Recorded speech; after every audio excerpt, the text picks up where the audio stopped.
T'es venu ici pour devenir fort. Mais c'est quoi être fort, vraiment? Est-ce que c'est encaisser les coups? Est-ce que c'est parler à personne? Garder la face? Ne jamais pleurer? Ou est-ce que t'as juste appris à te fermer? À construire une armure qui te coupe du monde et de toi-même? Tu crois être fort, mais au fond, t'as juste survécu en silence. Alors pendant quelques minutes, oublie ce que t'as appris et écoute. Parce que peut-être que c'est ici que tu vas enfin comprendre ce que c'est devenir vraiment fort.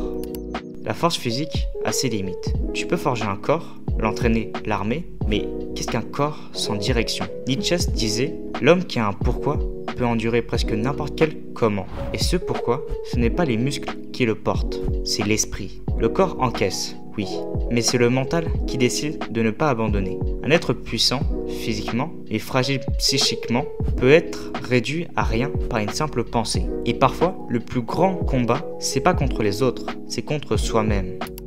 Alors on se protège, on affiche un calme qui n'est qu'un masque. On se dit « je vais bien », alors qu'on se brise. On se fabrique une force d'apparence, une maîtrise froide, un détachement presque mécanique. Et on l'appelle force mentale. Mais ce n'est que rigidité émotionnelle, un mur, pas une colonne. La fausse force mentale, c'est refuser de sentir. C'est survivre en se coupant de soi. Et tôt ou tard, ce mur se fissure. Parce qu'on ne peut pas vivre en refusant d'être vivant.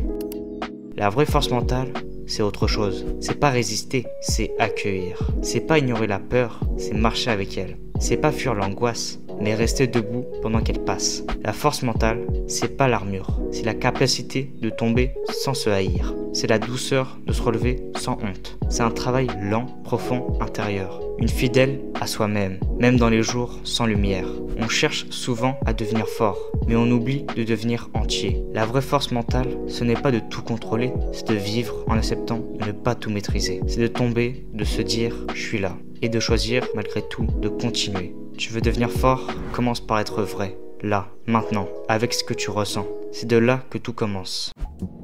Heart to heart.